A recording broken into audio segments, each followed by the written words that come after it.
Hello students and my dear friends, myself HR Chaudhary, working as assistant professor in Department of CSE Engineering College, Ajmer. So today we will have a lecture on test planning. So we'll see it first. The topics will be covered in this lecture are what is test planning, the importance of test planning and how to do a test planning with examples. So test planning is, as we know, the planning for everything is most important part to be successful of that particular task or not. So in planning also, if in testing also, if you want to be get the successful, then the planning is the most important part. So before start testing we should plan the testing. So we will learn here after this lecture. The students will be able to define the planning, test planning, how the test cases can be planned, and we will able to understand, or students will be able to understand that what is the importance of test planning or how it can be implemented with the example. So now we start test planning. What is test planning? Test planning is concerned with the implementation of test strategy for each test levels or all the levels of testing. So as we can see, the test plan is a detailed document that describe the test strategy, objectives, schedule, estimation, and the deliverables and the resource required for testing. Basically, a test plan help us to determine the efforts needed to validate the quality of the application under test. The test plan serves as a blueprint to conduct the software testing activities as a defined process which is minutely monitored and controlled by the test manager. Basically, we can have like suppose in a meeting we want to discuss the test plan or with the test members, but they are not interested. So if we have certain kind of questions to those members in a meeting, so we need to a test plan for this project. It's important. This is the question by manager, and the making test plan is a waste of time. I want to work now, no need of test plan. This is the reply by a member of team member. So now what is the correct answer if we think we took an example? So there are two three options are there. What should we do or what should a manager should do? So a manager can say that I am a manager, do everything as I said, or he can say okay, let me explain why we need to a test plan. So this is the second option, we should go for that, where okay, let's me explain why the test planning is important. So now we look at the importance of test planning. The importance of the test planning, making test plan has multiple benefits, we can see here. So the first one is help people outside the test team such as developers, business managers, customers understand the details of testing. Definitely it will help the people who doesn't have any idea about the testing. Definitely they can understand by the test, by understand by reading the test plan document and have a very good knowledge about that, how we will implement that testing. The test plan guides our thinking. It is like a rule book which needs to be followed. Definitely it can guide to everybody who is the part of test team, or it can work like a rule book from which we can look the things and we can implement when we are implementing the testing of a particular system or software. A important aspect is like test estimation, test scope. We can estimate the test plans, we can develop a scope for testing, or we can plan a strategy, or we can also have number of documents and test plan. So these documents can be reviewed by the management team, or it can be, these documents can be reused for the other projects also. That's why the test planning is important. So these are the things which makes the test planning important. Now we look at the how to do a test planning with example. So how we can implement the test planning. So test planning, in the diagram we can look that it has certain kind of steps if you want to implement the test planning. So the first one is analyze the product, then second one design the test strategy, then third one we can see the define test objectives, and in the fourth step we can see define test criteria. Then after we will do some resource planning, and then after we will look at the plan test environment. So we'll plan for the test environment, or in the seventh step we will do some estimation and then schedule, and in the last we will determine the test deliverables. So we look these test planning phases in detail. So now we start from the analyze the product. So we can see here, analyze the product. We have a diagram through which we can understand very well that how we can analyze the product. So without analyze any information, or without having any idea information about the product, it is not possible to analyze the product or to design any kind of test cases.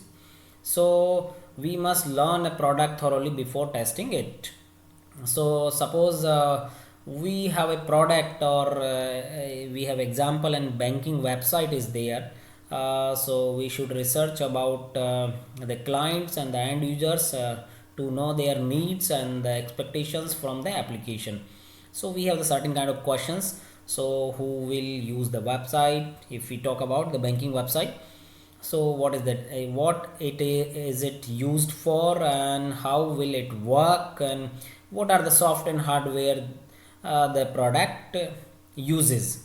So now we can use the following approach to analyze. And now in diagram we can see we have certain kind of questions, like we interview the client or designer and developer. After that we can review the product and project documents, and in the last we can perform the document walkthrough. So these are the things through which we can get the information about the project, and we can analyze the project. So review the product documentation help us to understand the features of the website as well as how to use it, definitely. And if we are unclear about any of the item, then we can interview like questions about with the questions clients, designer and developers. And now the next step, so this is the diagram through which we can analyze about the product. Now the next one, that is design test strategy. So design or develop the test strategy. We can look at the diagram where the test strategy is a critical step in making the test plan, or a test strategy document is a high level document which is usually developed by test manager, or this document where we can have this document is defines the project testing objectives and the means of achieve them, and the second one is maybe determine the testing efforts and cost basically. So if we talk about the project and our example, so we need to develop test strategy for testing that for banking website. So we should follow the steps that are defined. Define the scope of testing, and the second one identify the testing type, and the third one is document and risk issues, and the fourth one is create test logistics. So these are the steps if you want to design the test strategy for the banking website. So these are the steps which we have to follow. So now we start from the define the scope of testing. So before to start any test activity, the scope of the testing should be defined or should be known. So we must think hard about it. The components of system to be tested, that is hardware, software and middleware, are defined in scope. And the components of the system that will not be tested also need to be clearly defined as being out of scope. Defining the scope, we testing the project is very important for the stakeholders, as process scope help us definitely. It gives everyone to confidence and accurate information of the testing as we are doing, or all project members will have a clear understanding about what what is tested or what is not tested. So how do we determine scope of our projects? So to determine the scope, we must have certain kind of points. What we precisely customer requirements we should have, project budget we should know about the project budget, and we should have the knowledge about product specification, and we should test skills and talent of our test team. We should check this thing also. Now we should clearly define the in scope and the out scope of the testing. As the software requirements speaks, that is in if we talk about the banking website, only focus on the testing all the functions and the external interfaces of website. Non-functional testing such as stress, performance, logic, and database currently will not be tested here if we talk about our banking website. So now we can have the suppose problem scenario in such a way: the customer wants us to test his API, but the project budget does not permits to do so. So in such case, what will we do? Well, in such case, we need to convince the customers that API testing is extra work and will consume significant resources, and give them data support for our facts. And we can tell him API testing is included in scope and the budget will increase a little bit amount, or the customer agree and accordingly the new scope or out of scope items are is maybe like this: in scope the functional testing, API testing, and the out of scope is database testing, hardware, and any other external interfaces. So these are the things which are defined in the scope and scope of the testing. Now the second one is identifying the testing type. Now here we have to select the type of testing which will be apply on our product basically. So testing type is a standard test procedure that gives us an expected test outcome. Each testing type is formulated to identify a specific type of product bugs. But all the testing type are aimed to achieving one common goal, that is early detection of all the defect before releasing the product to the customer. So the commonly used testing types are described as we know already, that unit testing is there, that API testing is there.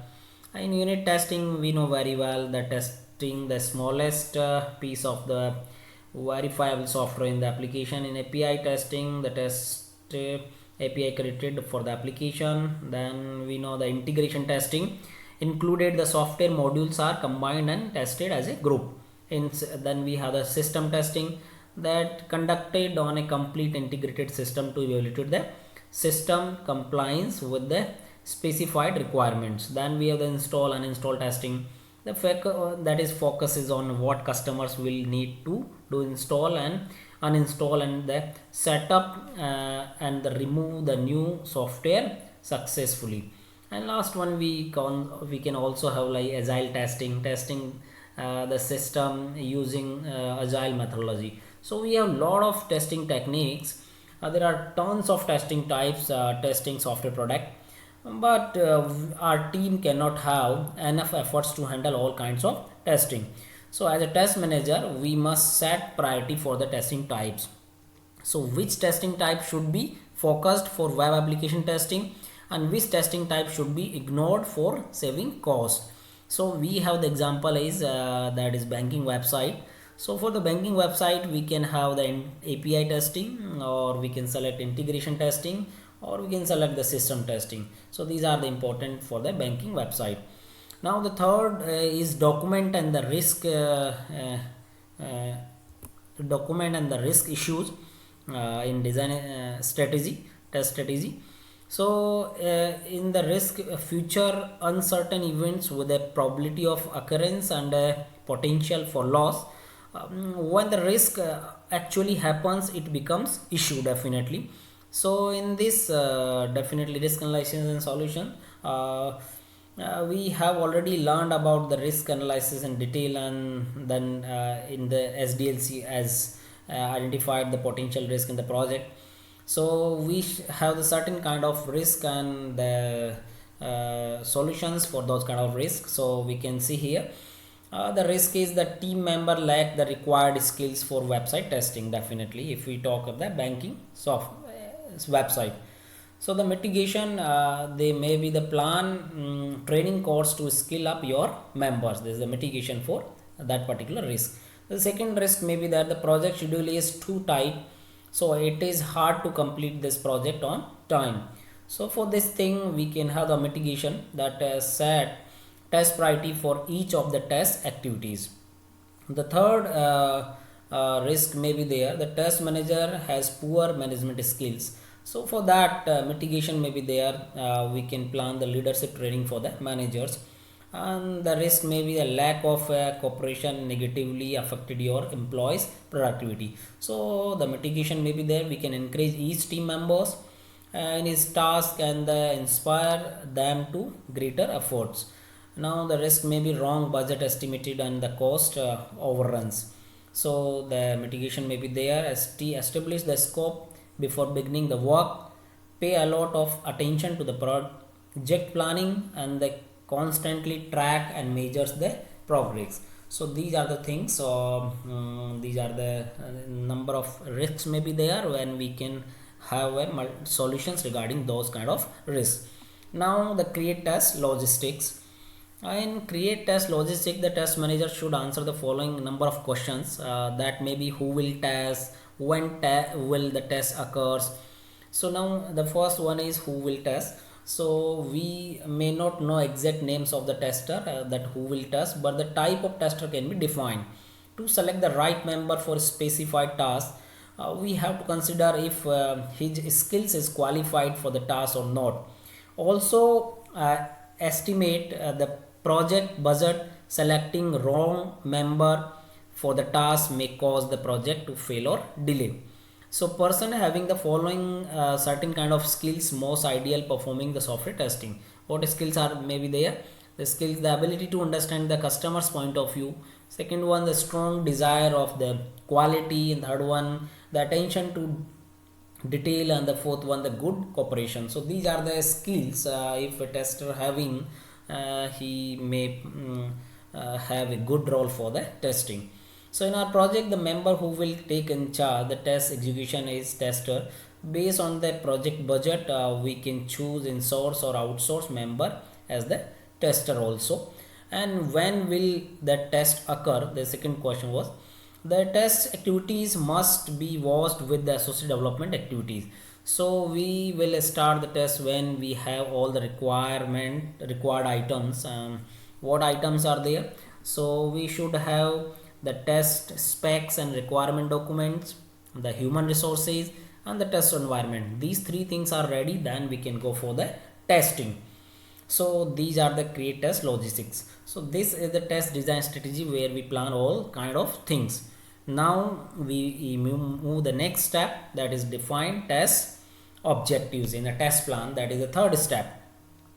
So to the test objectives are all goal and the achievement of the test execution. The objective of the testing is to find as many software defects as possible, ensure that the software under test is bug free before releasing. To define the test objective, we should do following things basically. What are the following things is here, we can look. The number one is list all the software features basically, that is the functionality, performance, UI, or which many need to be tested. And the second one, define the target or the goal of the test based on above features. So now we apply these two techniques on suppose our banking website. So we find the test objectives for our banking definitely website. So we can choose here the top down approach, or here we can see the example. So we can have here a top down approach method to find the website features or which may need to test. So in this method, we break down the application under the test components and subcomponents. So we can see here in the diagram that these are the basic components of the banking website, where functionality have the subcomponents: accounts, deposit, withdrawal, balance, and inquiry. And this account has again the subcomponents: change password, log out, login, and new user. And the functionality may also have the fund transfer. And the basic the website also is usability component, where sub components are user friendly or the clear contents in the usability. If you talk about the security, where security is account protection and the authorized access. If you talk about the compatibility, if performance, then load test and stress test are the subcomponents. If you talk about the UI, that user interface, where web elements and web layouts. In web elements, we can have the subcomponents: buttons, menu, text, and images. And if we talk about the hardware, so we should we having here the subcomponents are web server, database server, and mail server. So these are the components and the subcomponents. So we should aware about the features. So now this as this figure shows all the features which are available in the banking website. So based on the features, we can define the test objective of the banking website. Basically, what test objectives may be there? The first one is check whether the website functionality, that is account, deposit, and all kind of things, basically is working as expected without any error or bug in real business environment. The second one, you can check that the external interface of the website, such as user interface, is working as expected and meet the customer's need or not.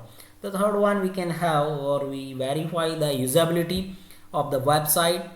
Or so these are the things which are to be, or we can create a test case by using the features, basically.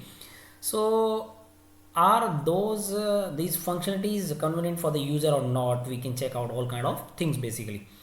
So this is the example for the define the test objectives through, we can define the test objectives through the features, basically. Now the next is define the test criteria, that is the fourth step for the creation of test plan. Now the test criteria is a standard or a rule on which a test procedure or a test judgment can be based. So there may be two types of criteria as following, we can see here. One is suspension criteria and number two is exit criteria. Now we'll look at the suspension criteria. In the suspension criteria, specify the critical suspension criteria for the test. We can see if the suspension criteria are made during testing, the active test cycles will be suspended until the criteria are resolved. If we have an example, if our team members report that there are 40% test cases failed, so we should suspend testing until the development team fixes all the failed cases. So we can see in the flow chart that we started from define suspension criteria. So we start executing the test cases, then we check here whether suspension criteria met or not. If we find what is the suspension criteria, if the 40% cases test cases are failed, so if we met the suspension criteria, then we will go to suspend the testing. If we don't met the suspension criteria, then we'll go to finish the testing. So if we met the suspension criteria, then we'll go to suspend the testing. Then after we will go developer fix the fail cases. Developer will fix all the fail cases. If developer fixes all the fail cases, yes, then again we'll go for the execute test cases. If developer is not successful or is not able to successful to fixes all cases, then again we'll go for suspend the testing. So this is the suspension criteria, or we can understand it by the flow chart how we can execute this thing. Now the second one is exit criteria.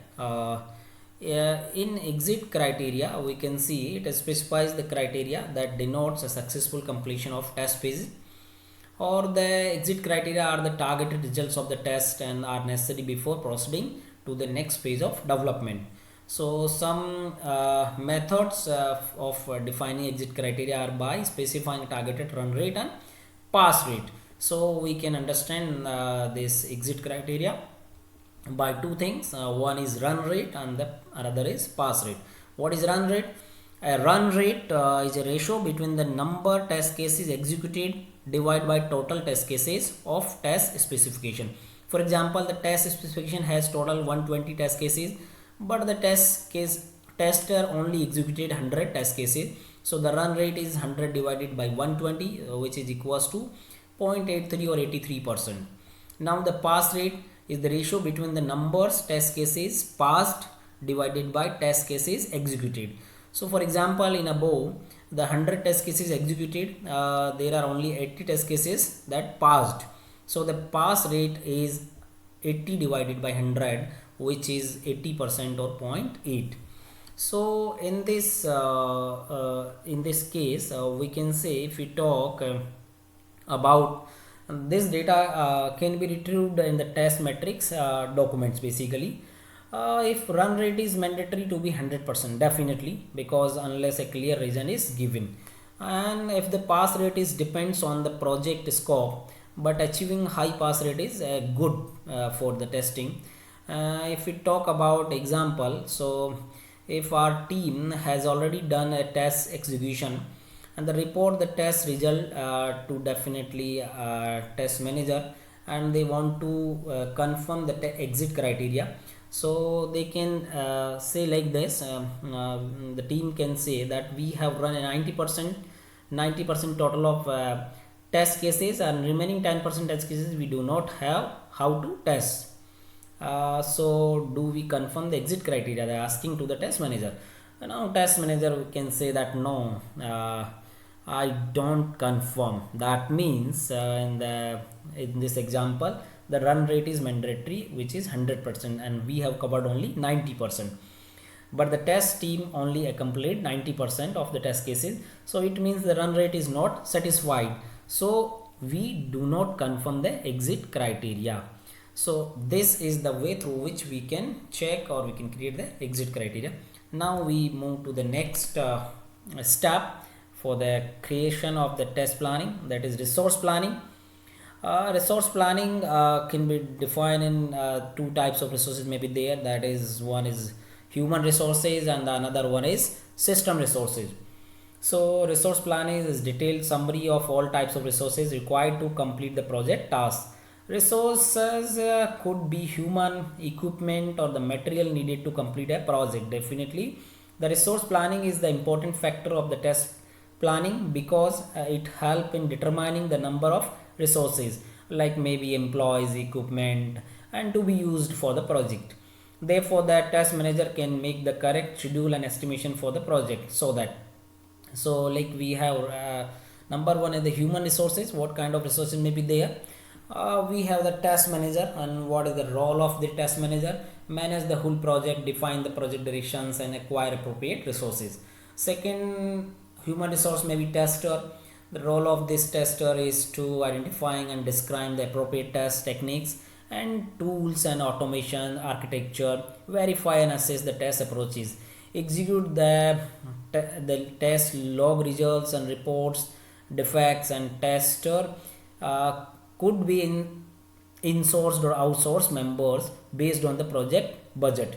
And for the tasks which required low skills, we recommend we should choose outsourced members to save the project cost. If we require the low skill tester, definitely we should the outsource members for the testing. The next human resource member may be the developer in test. So implement the test cases, the role of developer in, and test program and test shoot structure. After that we can have that a test administrator. The role of test administrator to builds up, ensure the test environment and the assets are managed and maintained, and support tester to use the test environment for the test execution. And the last one is SQA member. That is the role of SQA member is take in charge of quality assurance and check the confirm whether the testing process is meeting specified requirements or not. So these are the human resources which are necessary to plan. And the next one we can have the system resources. Like system resources are server. So what is the server description? Now they install the web application under test, and this includes a separate web server, database server, and application server if applicable. Then test tools. The test tools is to automate the testing, simulate the user operation, generate the test results. And test tool can also be used. There are tons of test tools which we can use for this type of projects definitely. The network, we need a network include LAN and internet to simulate the real business and the user environment. And we also need a system resource computer, the PC, which users often use to connect to the web server. So these are the resources which we have to plan to complete the test plan basically. Now the next one is plan test environment. So this is the sixth step, in which a test environment is to be set up for software and hardware on which the testing team is going to execute the test cases. And the test environment consists of the real business and the user environment, as well as the physical environment such as user front and running environments. So if we talk, we have the certain kind of questions in our mind. If we talk about the uh, uh, test environment, plan test environment. So what is the test environment, which is already discussed, and how to set up the test environment.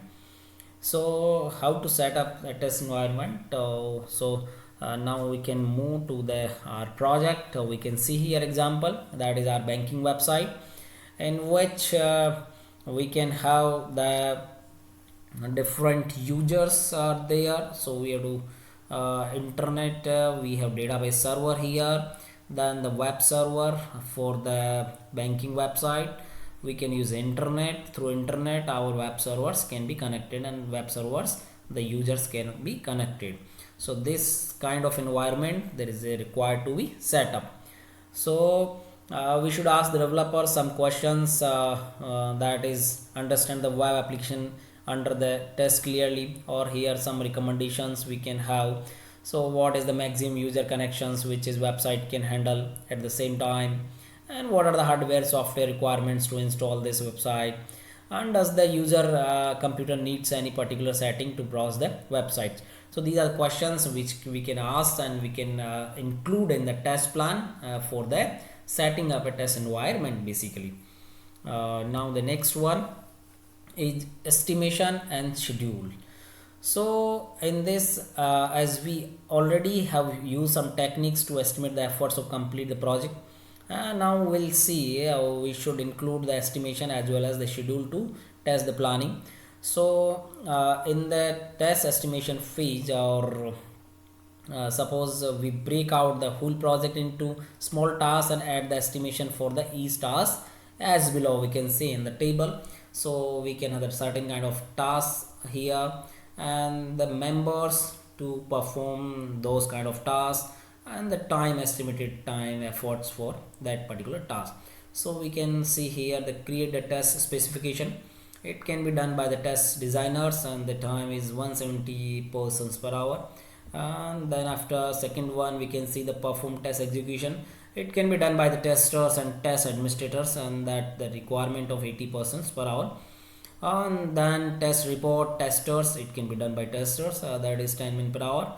Or the test delivery, which can be done by anybody, or it requires at least 20 persons per hour, and the total is 280 persons per hour. So this is the estimation of the time basically.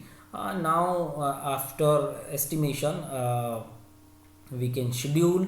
So making schedule is a common term is project management. By creating a solid schedule in the test planning, the test manager can use it as a tool for monitoring the project progress, control the cost overruns. To create the project schedule, the test manager needs several types of input that may be the employee and the project deadlines. If you want to create the schedules, we are required certain kind of things basically. So employees and project deadlines, the working days, the project deadlines, and the resources available are the factors which affected to the schedule. Second one, we are required project estimation. Based on the estimation, the test manager knows how long it takes to complete the project, so he can make the appropriate project schedule. And the last one is project risk. So understanding the risk helps the test manager add enough extra time to the project schedule to deal with the risk. Now we can have the example for this thing schedule. So this is the, we can have the example which is, these are the tasks names: making the test specification, perform test execution, test report, and test delivery. The making task specification, the start date is this, and this is the end date, and this is the graphical through which we can schedule our testing task. Now the next one, that is the last step, that is test deliverables. So the test deliverables is a list of all the documents, tools, and the other components that has to be developed and maintained in support of the testing efforts. So there are different test deliverables at every phase of the software can be. Now we can see in the diagram that before testing, during the testing, and after the testing. So if you talk about the before testing, so we have a certain kind of test deliverables, that is test plan document. If we talk about the before testing, test plan document, test cases document, test design specification. So these are the things that should be provided before the testing starts. And test deliverables are provided during the testing are, we can see test scripts, simulators, test data, test traceability metrics, error logs, and execution logs. So these are the things which are to be provided during the testing. And the certain other things which are provided after the testing are, or the test deliverables which are provided after the testing are test results and reports, defect reports, installation and test procedures, guidelines, and the release notes. So these are the things which are to be provided after the testing or after finishing the testing. So this is the test plan, which is very important. We have done with the example, we considered as example, that is banking website, and we study about each and every step with the with taking examples. So this is over now. Thank you.